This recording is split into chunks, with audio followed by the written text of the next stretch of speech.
तो करते क्या है, पहले इसको हम क्या करते हैं, एज्यूम कर लेते हैं। एज्यूम ये कहेंगे जो फ्रैक्शनल वाली वैल्यू है इसको थोड़ा सा मैं कैंसिल आउट करके थोड़ा सा फ्रैक्शन को हटाने का प्रयास करूँगा। तो करते क्या है, यहाँ पर भी देखो इस वाले भी समीकरण 1/x है और इसमें 1/y है, दो वेरिएबल यहाँ पर। इस वाले भी क्वेश्चन में आप देखोगे तो 1/x यहाँ पर भी है और 1/y यहाँ पर भी है। तो हम कर क्या लेते हैं, हल करने के लिए यही मेरा है। तो सोल्यूशन में करता हूँ,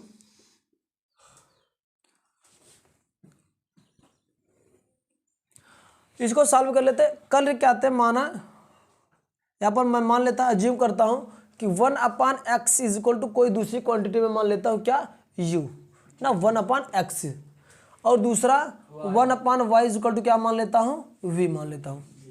कोई दिक्कत?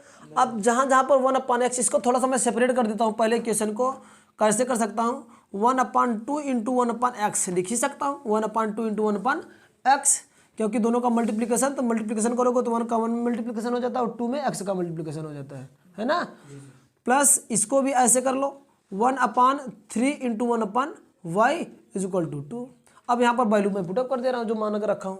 1/x की वैल्यू क्या है, u है, तो u रख दो। 1/2 इंटू u, क्योंकि 1/x की वैल्यू u मान कर रखा था मैंने। इसी तरह से प्लस 1/3, 1/y की वैल्यू क्या मान रखा था, v माना हूँ, तो ये हो गया v इज इक्वल टू 2। अब थोड़ा सा क्रॉस मल्टीप्लिकेशन करना है, क्रॉस मल्टीप्लिकेशन फ्रैक्शन वाली गुणा करना है। किस तरह से होगा, इसका गुणा इधर कर देते हैं, इसका गुणा इसका, या तो एक स्टेप में मैं नीचे जाता हूँ, इसका गुणा इसमें कर लेता हूँ और इसका गुणा इसमें।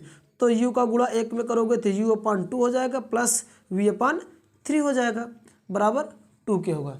ठीक, अब क्रॉस मल्टीप्लिकेशन कर लो, तो 3 का गुणा 2 में करोगे तो 3u हो जाएगा और प्लस 2 का गुणा v में करोगे तो 2v हो जाएगा। टोटल का बटा 3 दूआ 6 बराबर 2 का। ये आ रहा है जी, कहाँ से नहीं आ रहा,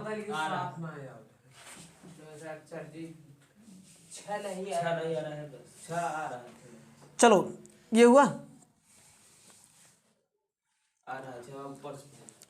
अब ये क्या करेंगे, इस 6 का क्रॉस मल्टीप्लिकेशन करेंगे। क्रॉस मल्टीप्लिकेशन कैसे करेंगे, क्योंकि ये टोटल के साथ बटा है, भाग है, तो इधर जाके गुणा हो जाता है। नेम तो जानते हैं, इधर भाग होता है इधर गुणा, तो भाग कर गुणा करता हूं मैं इधर मैं करता क्या, इसके बाद ये 3u तो बचेगा ही प्लस 2v बचेगा ही बराबर, ये 6 का गुणा 2 में कर दो, 6 दूआ 12 हो जाएगा। ठीक है ना। इसको इक्वेशन में यहाँ पर ये इक्वेशन 1 था, इसको मानते हैं कि इसको इक्वेशन सेकंड था, और यहाँ पर मैंने जो ये नया निकल का आ गया 1 2 3, ये मैं इसको नाम कोई भी एक समीकरण का नाम दे देता हूँ, ये दे देता हूँ।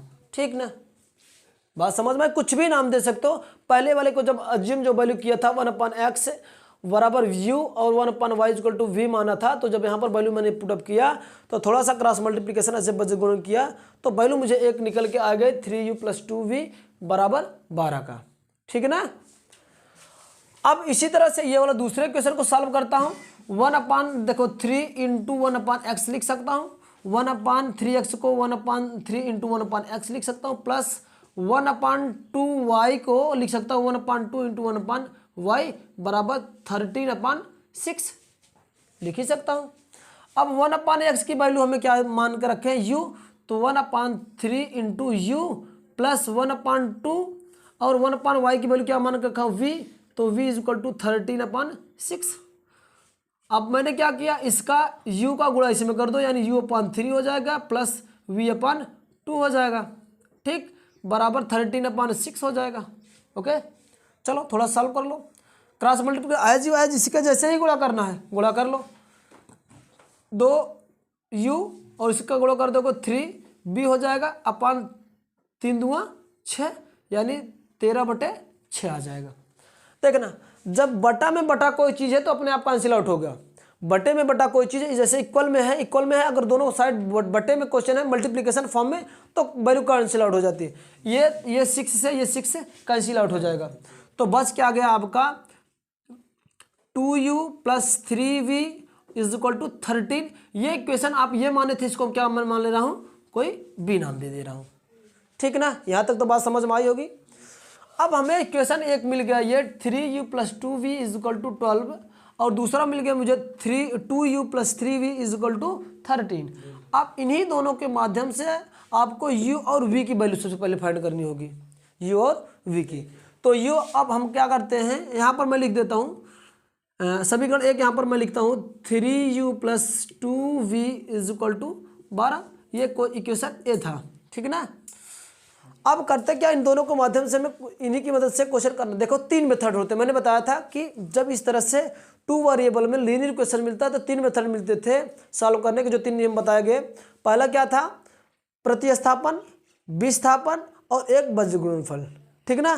तो 3 में से आप जो भी अच्छा लगे आप फ्री फ्राम हो करने के लिए, तो हम यहाँ पर अप्लाई करते थे बीजगणित गुणनफल। बीजगणित गुणनफल के लिए कंडीशन क्या होता था कि जो इक्वल होता था वो 0 के बराबर करना होता था। तो हम करते क्या, इस समीकरण को यहाँ पर ये माइनस का साइन इधर कर देते, ये 13 हो गया, सॉरी 12 हो गया इक्वल 0, ये इक्वेशन 1 है। इक्वेशन बी को भी इसी तरह से कर लेता हूँ, 2u + 3v - 13 = 0, ये इक्वेशन बी था।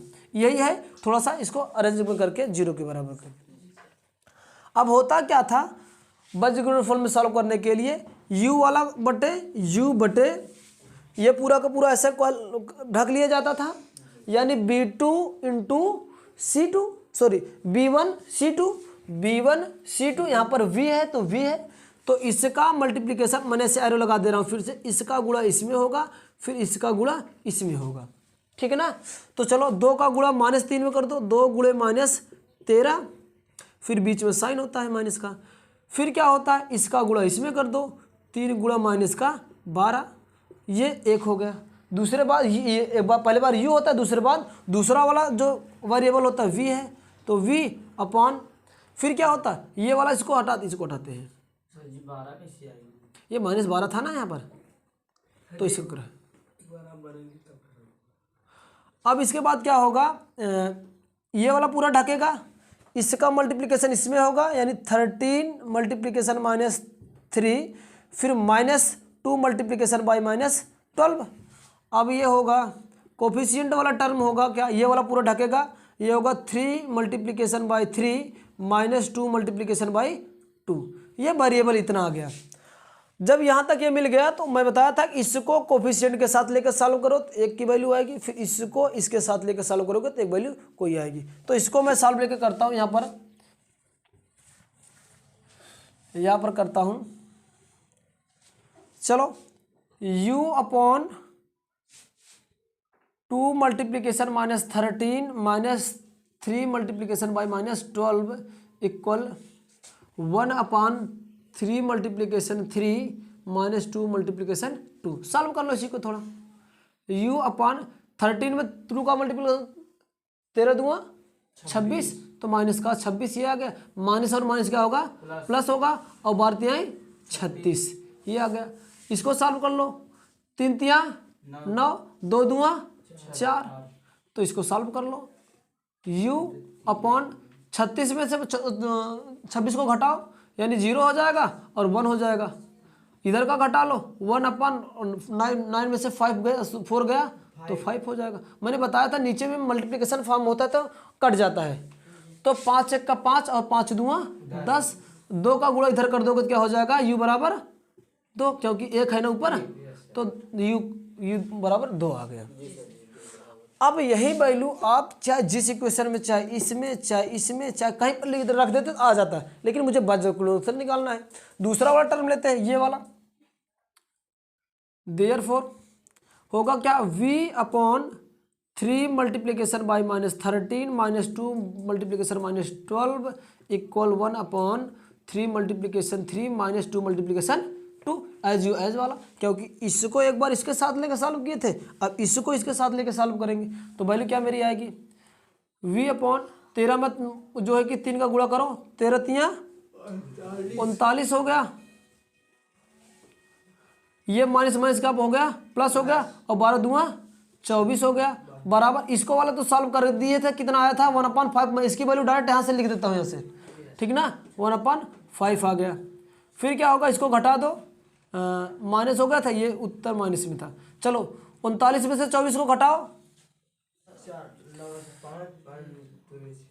क्या आएगा, 15 आ जाएगा। v अपॉन -15 = 1/5 मैंने बताया था जब ऐसे मल्टीप्लिकेशन फॉर्म में हो या अदर नंबर से मल्टीप्लिकेशन फॉर्म होते तो नीचे नीचे भी कैंसिल आउट हो जाते हैं।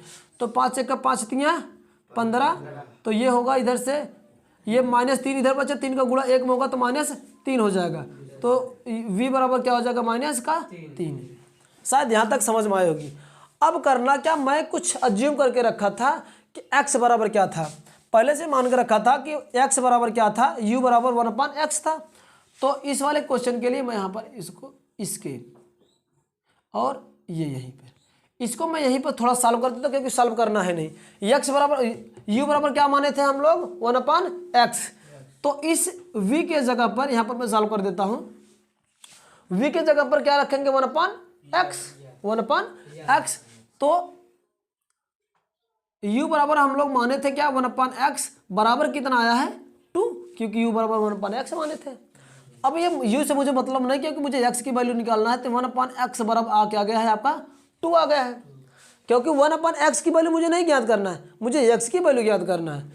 तो क्या करते हैं, इसको रेसिप्रोकल कर देते हैं, x बराबर क्या हो जाएगा, 1/2। ये x की वैल्यू आ गई, ठीक ना। एज यू एज y वाला देख लो, y बराबर क्या माने थे, 1/y माने थे, v बराबर 1/y माने थे, और v की वैल्यू आई कितनी है, -3 आया है। तो हो क्या जाएगा, यानी 1/y इज इक्वल टू 3 आ गया माइनस का, ठीक ना। तो y बराबर जब यहाँ पर, जैसे यहाँ पर ये 1/x बराबर 2 था, तो इसको रेसिप्रोकल कर दिए, 1/2 हो गया था x बराबर। तो y बराबर क्या हो जाएगा, 1/3। ये आ गया आंसर आपका, ठीक। इस तरह से क्वेश्चन किया जाता है, x और y की वैल्यू ये